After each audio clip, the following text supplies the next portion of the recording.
Mukunda jewellers మొట్టమొదటిసారి factory outlet making ఛార్జీలు లేవు. బ్రాంచెస్ కూకట్పల్లి, కొత్తపేట, సోమాజిగూడ మరియు ఖమ్మం. నమస్తే రమగారు. నమస్తే జయ. రమగారు, సాధారణంగా భక్తులు రకరకాల కోరికలతో రకరకాల ఆలయాల్ని దర్శనం చేసుకుంటూ ఉంటాం. ఒక ఆలయానికి వెళ్తే ఈ కోరిక నెరవేరుతుంది, ఆ ఆలయానికి అలాంటి పేరు వచ్చేస్తుంది. అయితే నాకైతే విద్య చాలా ప్రధానం అనిపిస్తుందండి. విద్య తరువాతే ఏదైనా అనిపిస్తుంది. విద్య, జ్ఞానం ఇవి రెండూ కలగాలంటే ఎలాంటి ఆలయాల్ని దర్శించాలి? సాధారణంగా సరస్వతీదేవి ఆలయాలను దర్శించాలని చెప్పుకుంటాం. అవును అవును. బాసరా అనగానే బాసర, తర్వాత మనకి ఇక్కడ వర్గల్లో కొత్తగా ఒక దేవాలయం నిర్మించారు. తర్వాత ఏమో మన శృంగేరి శారదాంబని దర్శించినా కూడా. అయితే ఇది కార్తీక మాసం కాబట్టి శివారాధన కూడా జ్ఞానము మరియు విద్యని ప్రసాదిస్తాయి. అవునా రమగారు? శివుడు ఐశ్వర్యకారకుడు, శివుడు మోక్షప్రదాత, శివుడు జ్ఞానప్రదాత కూడా. శివుడు జ్ఞానప్రదాతగా ఉన్నటువంటి స్వరూపం దక్షిణామూర్తి స్వరూపం. శివుడే దక్షిణామూర్తి. ఈ దక్షిణామూర్తిగా శివుడు రూపొందటానికి బ్రహ్మదేవుడు మొట్టమొదట నలుగురిని సృష్టించాడు. బ్రహ్మ మానసపుత్రులు సనక సనందన సనత్కుమార సనత్సుజాతులు, సనక సనందనాదులు అని చెప్పుకుంటాం. అవును. వీరు నలుగురిని సృష్టించి సృష్టిని పెంచమని చెప్పారు. చెప్తే వాళ్ళు ఒప్పుకోలేదట.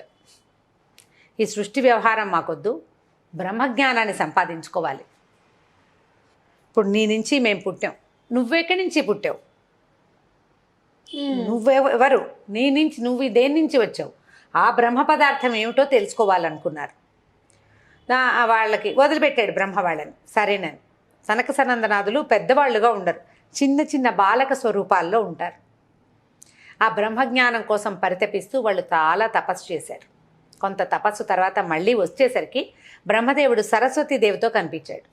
ఈయన వివాహితుడుగా ఉన్నాడు, ఈయన మనకేం చెప్తాడని వాళ్ళు ఆయన తప్పించుకున్నారు. ఆయన దగ్గర నుంచి బయటకు వచ్చేసారు. బ్రహ్మ సృష్టిని పెంచడం కోసం ప్రజాపతులను సృష్టించాడు. తర్వాత ఆ వ్యవహారం అలా వెళ్ళిపోయింది. వీళ్ళు విష్ణుమూర్తిని సందర్శిస్తే ఆయన పక్కన లక్ష్మీదేవి కనపడింది. ఈయన సంసారే. బ్రహ్మజ్ఞాని అంటే సంసారంలోకి పడి లంపటంలోకి చిక్కుకోకూడదు అని భావించారు. పరమేశ్వరుని సందర్శించేసరికల్లా పక్కన పార్వతీదేవి కనపడింది. వాళ్ళు చాలా చింతాక్రాంతులై వెళ్ళిపోయారు. అయితే పరమేశ్వరుడు జాలిగొన్నాడు వాళ్ళ పట్ల.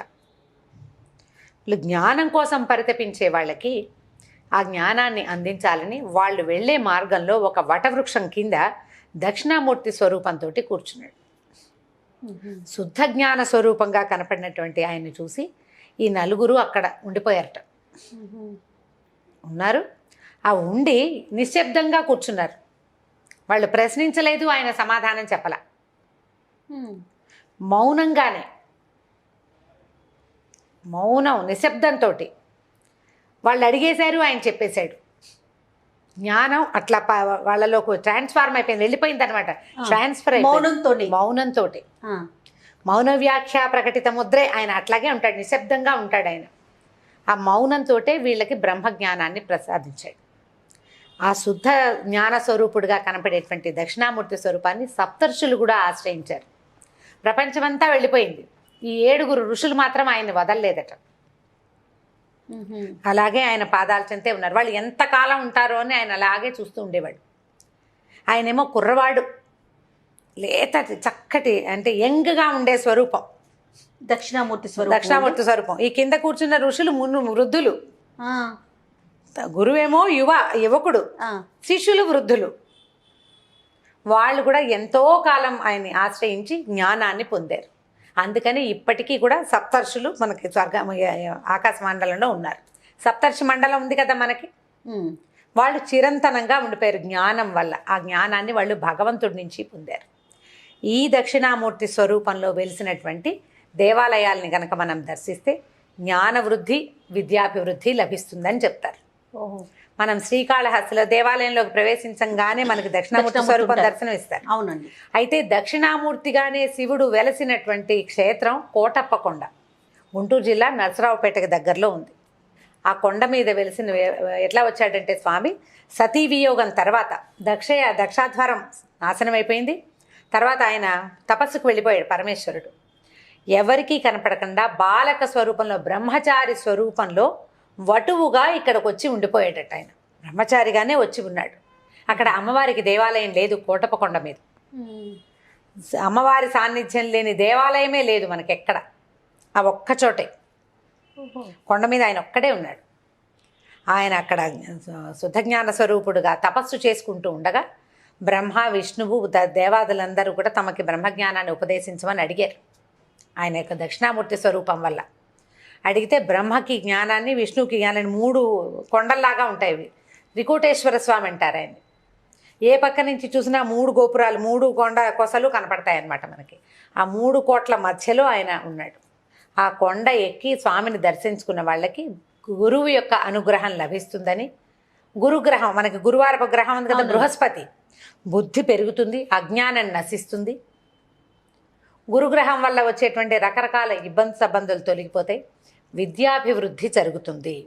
చదువు ఆగిపోయిన వాళ్ళు, చదవలేకపోతున్న వాళ్ళు, చదువుకి సంబంధించిన ఏ సమస్య అయినా ఉన్నవాళ్ళు, ఏం చేయాలో జీవితంలో ఒక ఏమంటారంటే కన్క్లూజన్కి రాలేని పరిస్థితి ఒకటి ఉంటుంది, అవగాహన లేకపోవటం.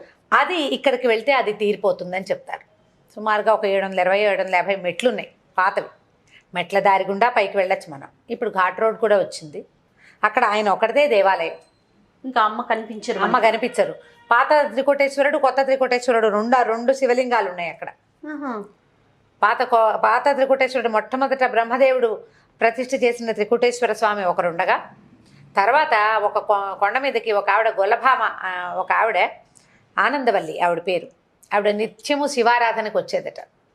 కొండెక్కి వచ్చేది, శివుడికి సమర్పించేది, పూజ చేసేది. సమీప గ్రామానికి చెందిన ఆవిడనమాట. అయితే పరమేశ్వరుడు ఆమెను పరీక్షించడానికి కన్యకే గర్భం వచ్చేలాగా చేశారట. ప్రశ్న లేదు ఆమెకు, తనకు గర్భం ఎలా వచ్చిందో తెలియదు. కన్య ఆమె రోజు కొండెక్కి వచ్చేదట. అయినా కూడా వచ్చేది. వస్తుంటే ఈ గర్భాలసం కడుపుతో ఉన్న వాళ్ళు కొండెక్కటం అంటే ఎంత కష్టం, అలిసిపోయేదట. ఒకనాడు పెరుగుకుండ పట్టుకొచ్చింది స్వామికి సమర్పించడానికి. వాళ్ళ శక్తి అదే, పాలు పెరుగు సమర్పిస్తారు. కాకులు కొట్టేసినాయట దాన్ని, కుండని. ఆవిడ దుఃఖిస్తూ కూర్చుంది, అలిసిపోయింది, ఎక్కలేకపోయింది. కాస్త ఎక్కాలి పైకి. అయ్యో ఇట్లా ఇదైపోయిందంటే ఒక వృద్ధ బ్రాహ్మణుడి రూపంలో అక్కడికి వచ్చేట ఆయన పరమేశ్వరుడు. ఏమిటికి దుఃఖిస్తున్నావు ఏమిటంటే, నీ విచారానికి కారణం ఈ కాకులే నా విచారానికి కారణము అంటే, ఇక నుంచి కాకులు ఈ కొండను ఎక్కమన్నట్టు. కోటప్ప కొండ మీద కాకి వాలదు. నీ విచారానికి కారణమైన కాకులు ఈ కొండ మీద వాలవు ఇంకా అని చెప్పాడు.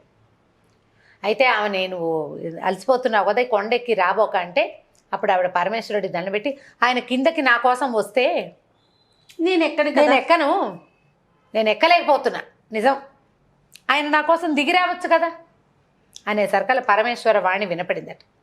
తిరిగి చూడకుండా వెనక్కి వెళ్ళిపో, నీ వెనకాల వస్తాడు శివుడని. ఆవిడ కొండ దిగింది. దిగుతూ ఉంటే వెనకాలట ఎట్లా అట్టహాసమైన శబ్దాలు వచ్చినాయట. పెద్ద పెద్ద మోతలు, పిడుగులు పడుతున్నట్టు, ఢమఢమఢమ, ఇవి ఢమరుకపు శబ్దాలు, తాండవం చేస్తున్నట్లుగా శబ్దాలు. కొంత దూరం వెళ్ళి అక్కడ జంగమదేవర గుహ అని ఒక గుహ ఉందట. అక్కడ దాకా వెళ్ళాక ఆవిడ భీభత్సపు శబ్దాన్ని తట్టుకోలేక వెనక్కి తిరిగి చూస్తుందట. ఆవిడ వెనకాల నడిచొస్తున్న శివుడు ఆ జంగమదేవర గుహలోకి వెళ్ళిపోయి అంతర్ధానం అయిపోయాట. అక్కడొక శివలింగ రూపంతో వెలిశారు. కొత్త కోటప్ప గుడి అంటారు అది. ఈ 2 శివలింగాల్ని దర్శించవచ్చు. స్వయంభూ అండి అక్కడ. స్వయంభువు. ఈ కొత్త కోటప్ప గుడి స్వయంభువు. మొదట త్రికూటేశ్వర స్వామిని బ్రహ్మదేవుడు ప్రతిష్ఠ చేసిన లింగం. లేకుంటే ఆయన కిందకి దాకా వెళ్ళేవారేమో బహుశా, ఆవిడ చూడకపోతే. ఏమో, భక్తులకి పరీక్షలు పెడతాడు భగవంతుడు.